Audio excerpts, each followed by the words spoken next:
दोस्तों, हमारे शास्त्रों में 5 ऐसे महापाप के बारे में बताया गया है जिसे इंसान को अपने जिंदगी में भूल कर भी कभी नहीं करना चाहिए। अगर इंसान गलती से भी ये भूल कर देता है तो इस जिंदगी में नहीं बल्कि इंसान कई जन्म तक इसका दुख भोगता है। तो आइए उस 5 महापाप के बारे में जानते हैं। जानने से पहले मेरे चैनल को सब्सक्राइब कर दीजिए और कृपया अंत तक बने रहिए। शास्त्रों के अनुसार 5 महापाप। हिंदू धर्म के शास्त्रों में कुछ ऐसे कर्म बताए गए हैं जिन्हें महापाप कहा जाता है। ये ऐसे पाप होते हैं जो ना सिर्फ इंसान के कर्मों को खराब करते हैं बल्कि उसके मन, भाग्य और आत्मा पर भी गहरा असर डालते हैं। शास्त्रों के अनुसार इन पापों से बचना हर मनुष्य के लिए बहुत ही जरूरी है। पुराने जमाने से इस पाप को इंसान महापाप कहता है और इससे बचने की कोशिश करता है। कई ऐसे पाप होते हैं कि इंसान जिंदगी में कर देता है तो उसका माफी है, लेकिन इस पाप का कोई माफी नहीं है। पहला है ब्रह्म हत्या। किसी निर्दोष संत या ज्ञानी व्यक्ति की हत्या करना सबसे बड़ा महापाप है। किसी निर्दोष जिसने कोई गलती न की हो, कोई संत जो एकदम जिंदगी में सादा रहता हो, ईश्वर के अलावा कुछ न जानता हो, और ज्ञानी व्यक्ति जिसको ज्ञान हो और आपके पास ज्ञान नहीं है और अपने अहंकार में उस व्यक्ति की हत्या कर दी। ये केवल एक शरीर की हत्या नहीं बल्कि धर्म और ज्ञान का विनाश माना जाता है। इसका फल बहुत कष्टदायक होता है और जीवन में अशांति बढ़ाता है। 5 ऐसे महापाप जिसमें पहला है ब्रह्म हत्या। निर्दोष संत या ज्ञानी, किसी भी निर्दोष व्यक्ति की हत्या।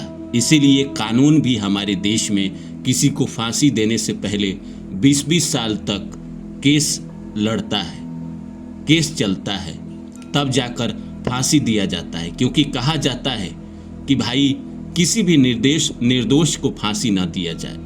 ये शास्त्र का बात है। अब जमाना बदल गया, जमाने में लोग कुछ भी कर रहे हैं। निर्दोष का लोग आजकल गला काट देते हैं। ये महापाप है। इसी का तो फल इंसान कई जन्मों तक भोगता है। फिर जन्म बदल जाता है, इंसान पूछता है कि मैंने ऐसा कौन सा पाप किया था कि भगवान मुझे इस जीवन में दुख दे रहे हैं। पीछे के जन्म के पाप याद ही नहीं रहते। अगर याद रहते तो इंसान समझ पाता कि क्या किया था उसने। दूसरा है सुरापान, नशा करना। शास्त्रों में नशे को बहुत ही गलत बताया गया है। शराब या किसी भी प्रकार का नशा इंसान की सोचने समझने की शक्ति को खत्म कर देता है। ये बात सही है कि शराब पीने से इंसान का बुद्धि काम नहीं करता है, वो कुछ भी कर सकता है। शराब पी के अहंकार में लोग कुछ भी कर देते हैं। नशे में इंसान ऐसे कर्म कर बैठता है जो उसे पाप की ओर लेके जाता है, और ये बात आप सब मानते हैं। शराब पीने के बाद इंसान होश में नहीं रहता है, वो सही फैसला नहीं कर पाता है। लोग अपने ही बीवी बच्चे को शराब पी के मारते हैं। नशा करना तो वैसे भी आपके खुद के शरीर के लिए बुरा है, अपने शरीर के लिए तो बुरा है ही। प्लस नशा के बाद जो इंसान पाप करता है, जितना गलत सोचता है, जितना गलत लोगों के साथ करता है, इसीलिए इसको भी महापाप में रखा गया है। कहा जाता है कि एक ब्राह्मण को शराब पिलाने के लिए अंग्रेजों ने कहा था और एक स्त्री के साथ सोने के लिए ब्राह्मण ने कहा कि दोनों में से एक ऑप्शन चुनो। तो ब्राह्मण को लगा कि भाई स्त्री के साथ सोना तो महापाप है, इसलिए उसने शराब को चुना। और जब उसने शराब को चुना और वो शराब पी लिए, बहुत ज़्यादा उनको जब नशा हो गई तो फिर वो बाद में स्त्री के साथ भी सो गए। तो शराब उनसे इतना बड़ा पाप करवा बैठा। बाद में उन्होंने अपनी ज़िंदगी ख़त्म करके इस पाप का प्रायश्चित किया, लेकिन कहीं ना कहीं शराब ने ही उनसे ये सब करवाया। तीसरा है चोरी, किसी का हक छीनना। सिर्फ चोरी ऐसा नहीं है कि किसी के घर गए और वहाँ से सामान, टीवी उठा लिए, फ्रिज उठा लिए, या सोने जेवरात उठा लिए, पैसे चुरा लिए, किसी का दुकान लूट लिए। ऐसा नहीं है। किसी का हक मार लेना भी चोरी ही है। चोरी सिर्फ सामान चुराना नहीं बल्कि किसी को धोखा देना, झूठ बोलकर धन कमाना या किसी का हक मारना भी चोरी ही है। ऐसा धन कभी सुख नहीं देता बल्कि जीवन में परेशानियों और दुख लाता है। जब इंसान दूसरे को झूठ बोलकर पैसा कमाता है। झूठ बोलकर पैसा कमाना तो आज के ज़माने की ये हो गई है, टैगलाइन हो गई है। लेकिन धोखा देने को मैं बहुत बड़ा पाप मानता हूँ। किसी को आप धोखा मत दीजिए। झूठ बोलना तो आज के ज़माने में चल जाएगा, क्योंकि ये ज़माना ही ऐसा है, हर कोई झूठ बोल रहा है। काम आगे बढ़ाने के लिए, अपने आप को आगे सफल बनाने के लिए लोग झूठ का सहारा लेता है।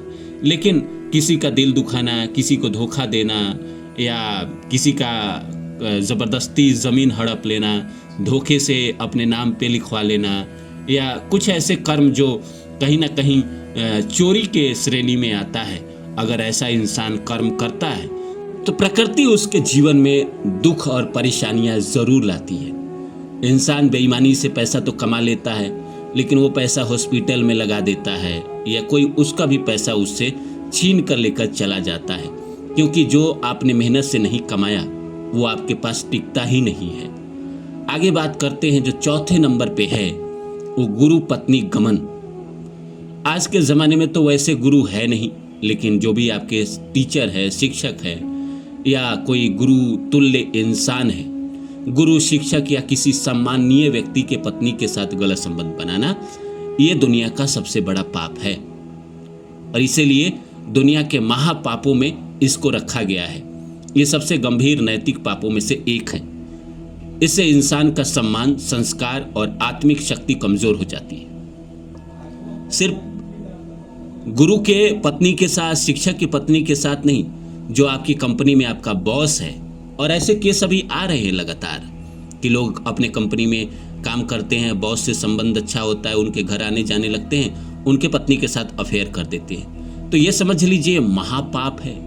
महापाप मतलब महापाप। इस पाप का कोई क्षमा नहीं है। इंसान जब जन्म बदल कर जाता है और जब उसको पूरे जिंदगी दुख और तकलीफ देखनी पड़ती है, तो भगवान को कोसता है, लेकिन वो कैसा कर्म करके आया है पिछले जन्म में, वो इंसान अपने कर्मों को नहीं देखता। इंसान जो कर्म कर रहे हैं आज के ज़माने में, वो कर्म को नहीं देखते हैं, वो भगवान को दोष देते हैं, किस्मत को दोष देते हैं। पर क्या क्या कर्म करते हैं, कितने कितने नीच कर्म करते हैं लोग इस दुनिया में, वो नहीं देखते हैं। गुरु के पत्नी के साथ गलत संबंध, या शिक्षक या किसी सम्माननीय व्यक्ति के साथ, ऐसा कौन करता है?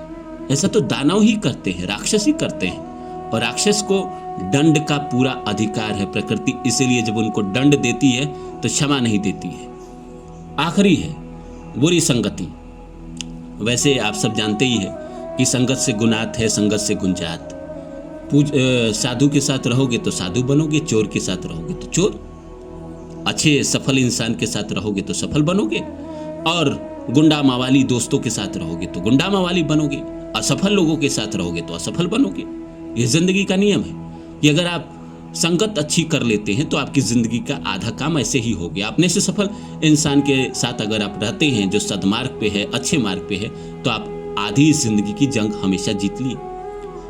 पाप करने वाले का साथ देना, जो भी इंसान पाप कर रहा है, जो पीछे मैंने 4 पाप के बारे में बात किया है, उनके साथ रहना भी महापाप ही माना गया है, क्योंकि संगति का असर इंसान के विचार और कर्मों के पर पड़ता ही है। धीरे धीरे इंसान खुद भी उसी रास्ते पे चलने लगता है। अगर एक चोर के साथ आप बहुत दिनों तक रहोगे तो आप खुद चोर बन जाओगे। 10 दिन मना करोगे, 11वें दिन आपको चोरी करना ही पड़ेगा, क्योंकि वो दिमाग में आपके लगातार डाल रहा है।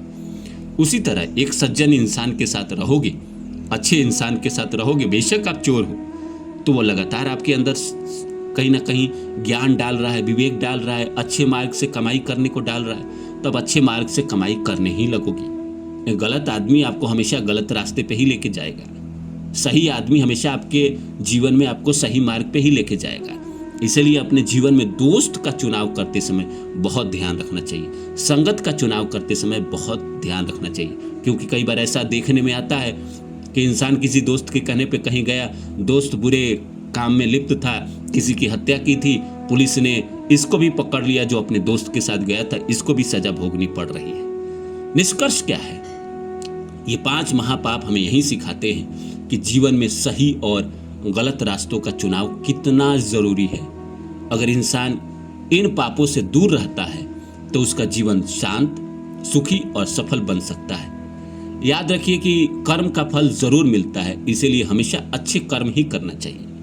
इस संसार में कोई भी हो, चाहे एक साधारण आदमी हो या राजा हो, उसको कर्मों का फल मिलता ही है। इसीलिए जीवन में हमेशा कोशिश करें कि अच्छे मार्ग पे रहे, अच्छे लोगों के साथ रहे, अच्छे कर्म करे, तो आपकी भी जिंदगी अच्छी ही रहेगी। तो उम्मीद करता हूं इस वीडियो में आपने जाना कि 5 महापाप हमारे शास्त्रों में क्या क्या बताए गए हैं और वो क्यों नहीं करना चाहिए। फिर मिलते हैं हम किसी और वीडियो में किसी और सब्जेक्ट के साथ। तब तक के लिए नमस्कार। जाते जाते मेरे चैनल को सब्सक्राइब कर दे और जितना हो सके शेयर करें।